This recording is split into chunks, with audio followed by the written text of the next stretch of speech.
con hoa to có nằm đổi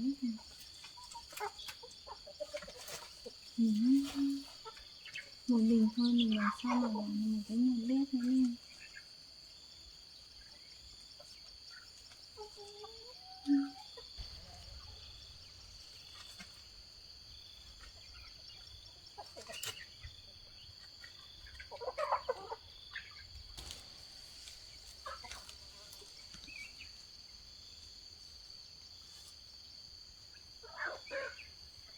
Chắc hôm nay mình không đi làm gì nữa.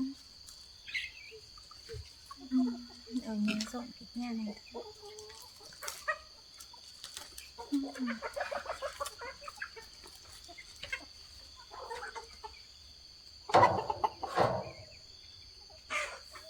Tóc mái hết rồi.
nhà này của em cũng đổ rồi hả? Hôm qua không biết nữa tại vì nó đổ rồi. Ồ, anh không biết, anh cứ tưởng là chắc nhà em không sao chứ. Ô nhỉ, nhưng mà May của anh ạ. gió nó không to mấy mà sao lại đổ được nhỉ? Em không biết nữa. Gì? May mà lúc có to đấy là nửa đêm nó không biết được tối thì chắc là Em không sao chứ? có bị làm sao đâu. Ồ, lúc đấy em ngủ trong nhà này thôi phải không? Em không ngủ cho em cả em ngủ cái này. Ồ, may quá em không sao ấy. Em cứ nghĩ là chắc là cành cây rơi thế nào nên là em cũng không dậy xem. Anh không biết là nhà của em đổ, anh biết thì anh đã đang thăm em từ sớm rồi. Bụi lắm, bụi lắm. Thôi về nghỉ đã. Thôi không sao đâu. Đổ rồi thì mai mình làm lại cái mới. Mai thôi em làm thôi. Biết mà Phải đi nghỉ đấy. em cũng nghĩ là cái này là nó trực tiếp nó làm thế. Cái nhà này nhà tre làm lâu nó cũng mọt, nó cũng ăn nhiều ấy. Cẩn thận nhé. Có nhiều đinh nó sợ đinh chậu không đấy.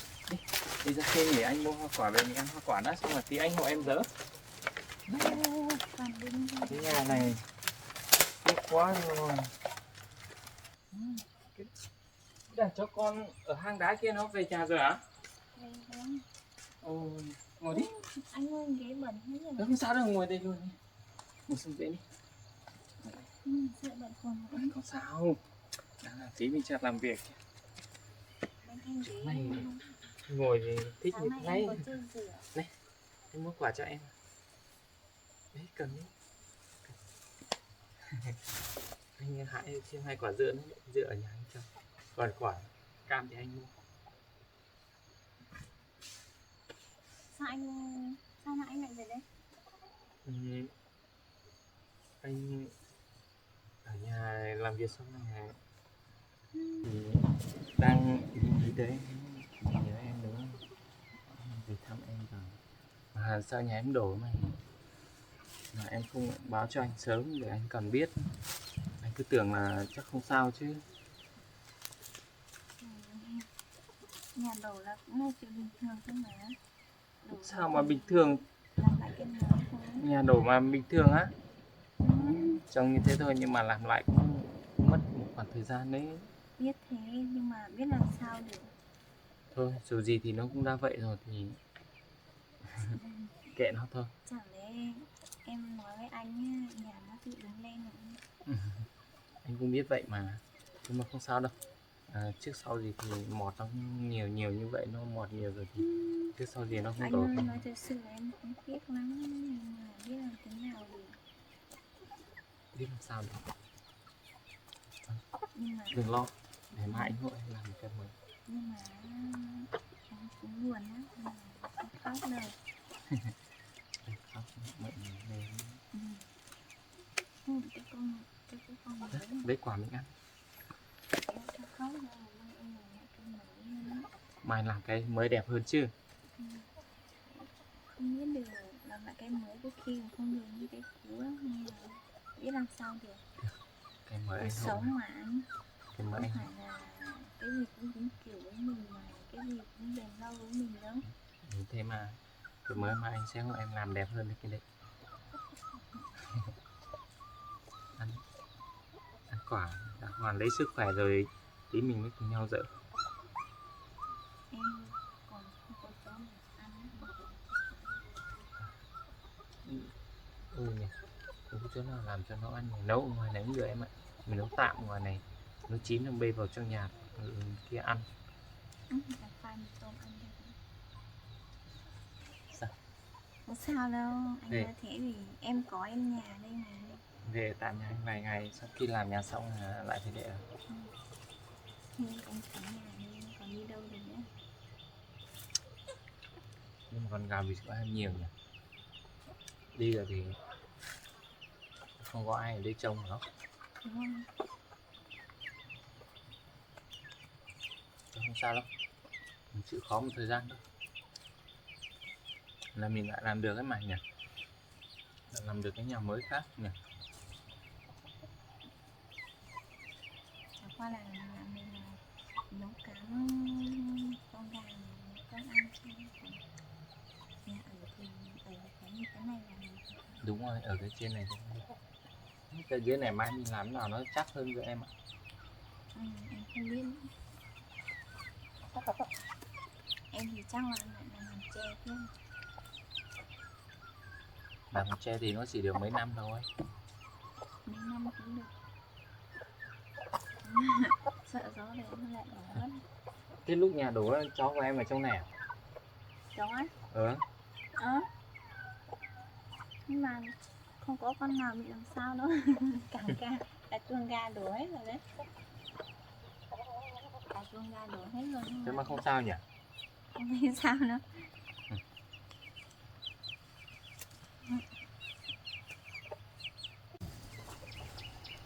Mấy con gà này nó ăn cái hạt quả ấy nhỉ? Không ăn rồi. Đàn này cũng lớn nhanh nhỉ? Cũng không biết nữa, em thấy còn đến chậm sao ấy.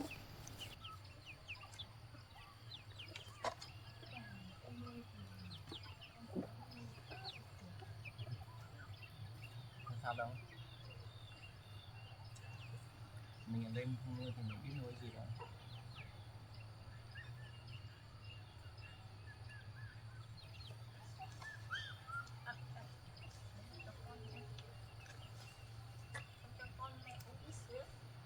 Con mẹ nó em đâu rồi?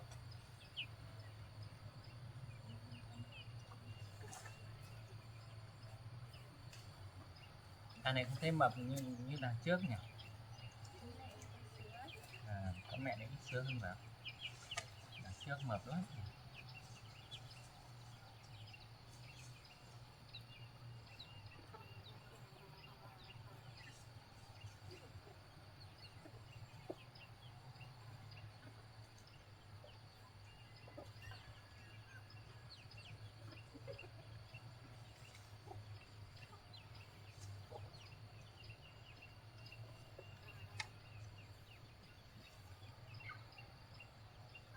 Em ăn no xong rồi bây giờ dọn đốt thôi phải không? Lá nó muộn à? Em để một phần lá kia là để mai làm nhà mới à? Đúng, cái lá của nó còn tốt. Còn những tàu hạt con nên thì đốt nó đi.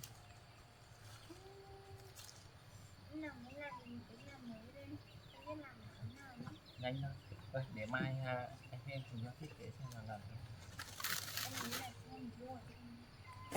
Đây nè. Thế nào cũng được.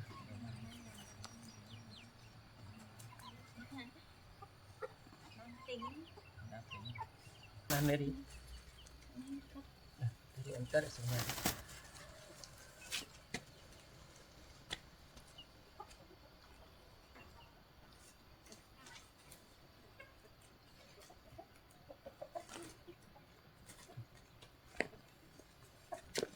Đi nhỉ.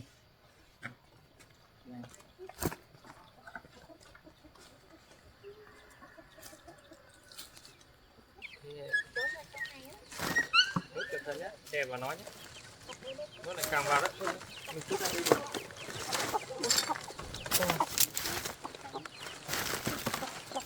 Cái này bát vỡ hả? Cái này em dọn từ sáng giờ rồi phải không?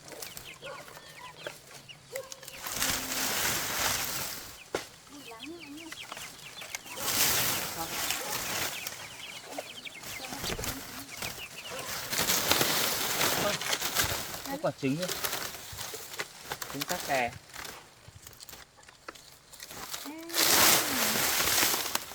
Thế nào đấy biết đâu. Nhà đổ biết làm sao được. Vứt lên lá này. Đúng một giờ đến đấy nó từ từ rụng xuống.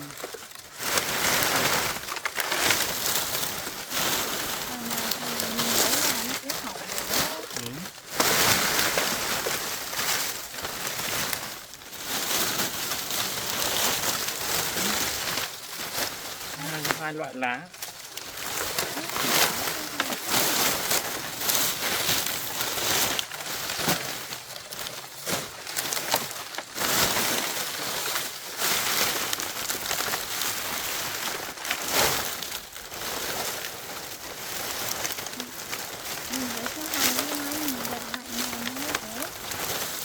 Đúng rồi.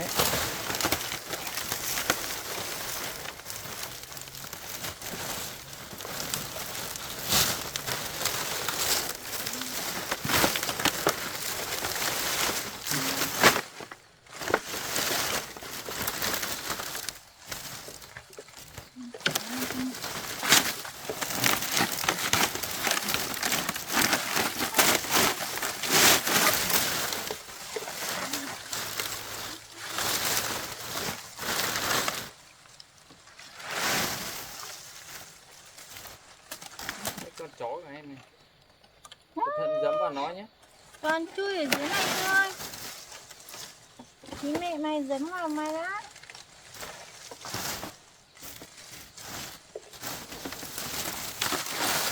Ra đi.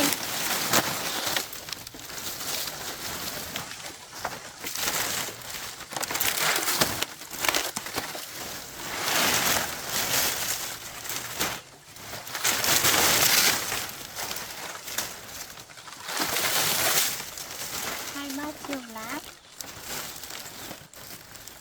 Nhưng mà phải chọn.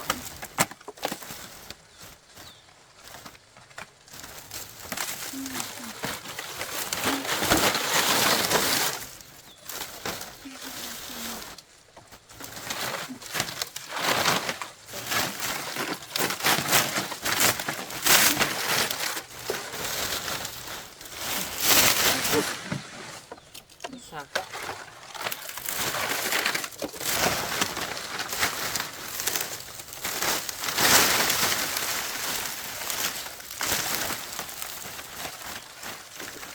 Lá này được 2 năm rồi, được 2 năm chưa nhỉ? Em cũng không nhớ nữa. Em là chưa được rồi. Nó còn tốt lắm. Không phải làm nhà mới thì dùng nó lập cái nhà mới được mà. Vẫn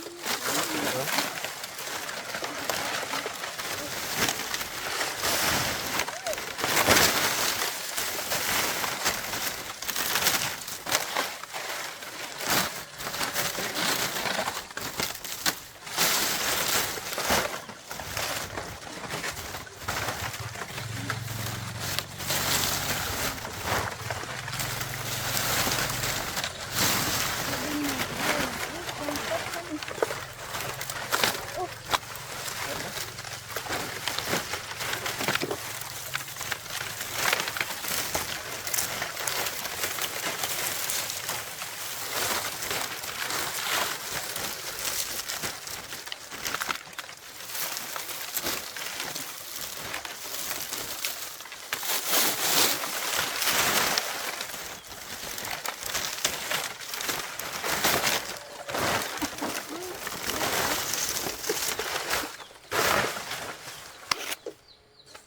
Đấy xong mà mai mình lấy về xếp gọn nhỏ em.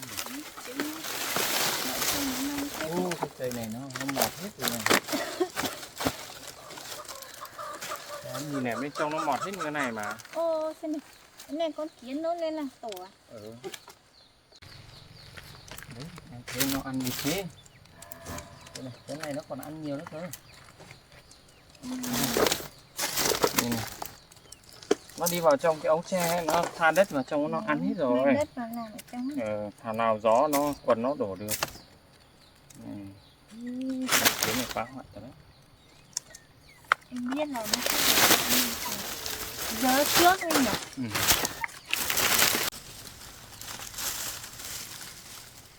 Cái đinh này chắc tí anh phải về lấy cái máy của anh ra bắn vào em ạ. Ừ.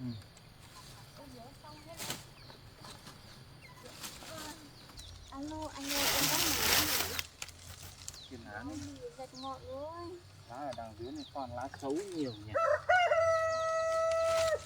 Kể nó em ạ, không sao đâu. Mai này giờ mình đỡ xong là nó khác ấy. Nó bị hỏng rồi. Mai mình đỡ xong nó hỏng mà. Nó đè xuống nó chẳng hỏng. Nhưng mà biết làm thế nào được bây giờ. Hỏng hết mấy cây dứa này của em này. Nên là cái quả nó bị giật ngọn hết.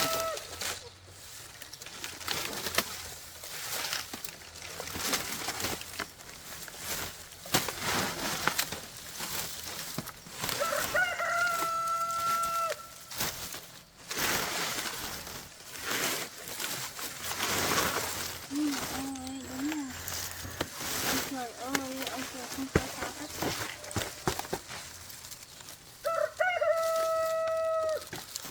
Có mấy một cái nhà thôi mà cũng đổ đi nữa thì anh lấy cái dầu của em. Sao nó mai mình làm nhà mới em ạ. Nhà mới. Mai khác nó còn chưa bữa này. Này, thì cái nhà này nó cũng có tuổi rồi.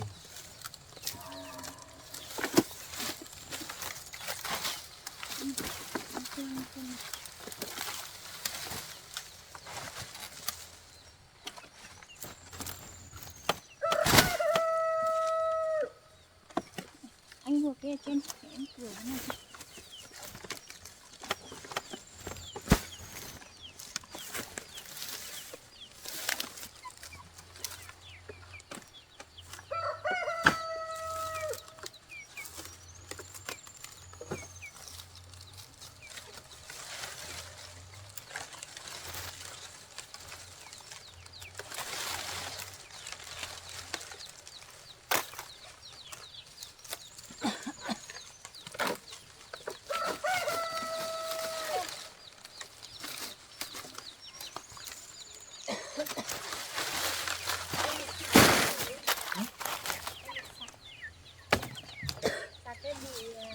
Bụi á?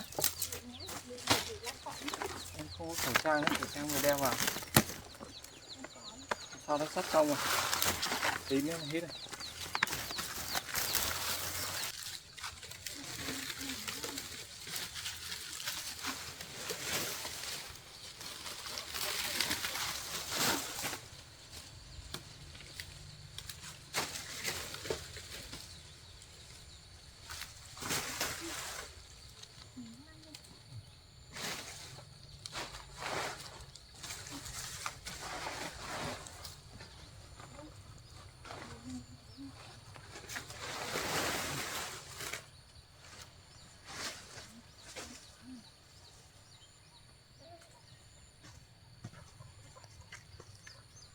Sao nó cháy lan ra kia?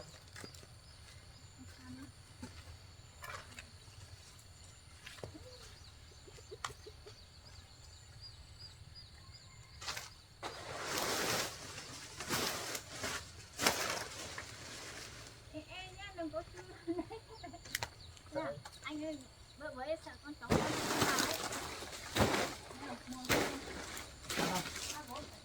Cái nóng nó không ăn được. Như cái nóng.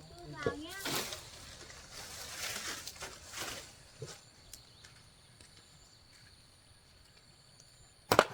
Anh ơi, rửa tay anh ơi. Anh quên mất anh ơi.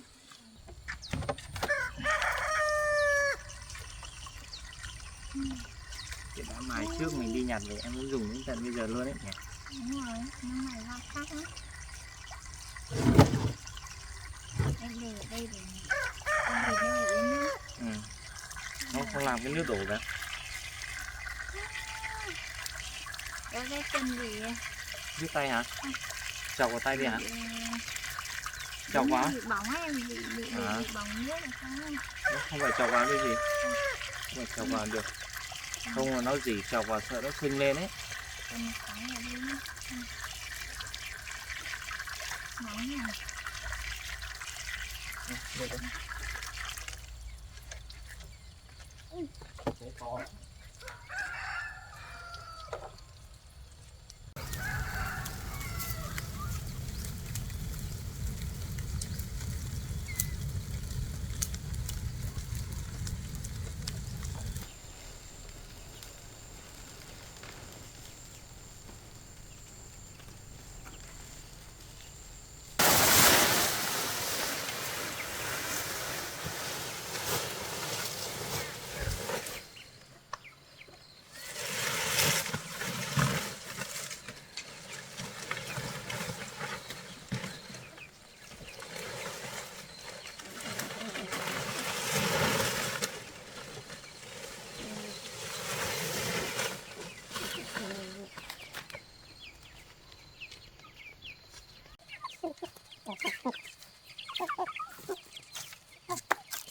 Thế là xong rồi hả?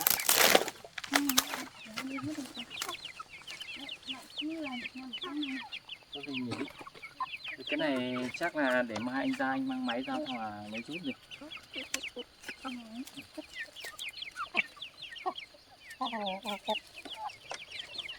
Thế là tối nay mấy con chó con không có chỗ ngủ rồi. Tối nay em mang nó vào trong nhà ngủ. Trời mưa đấy.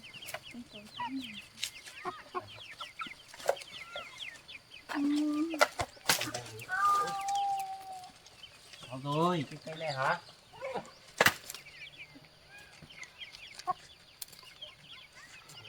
Rồi.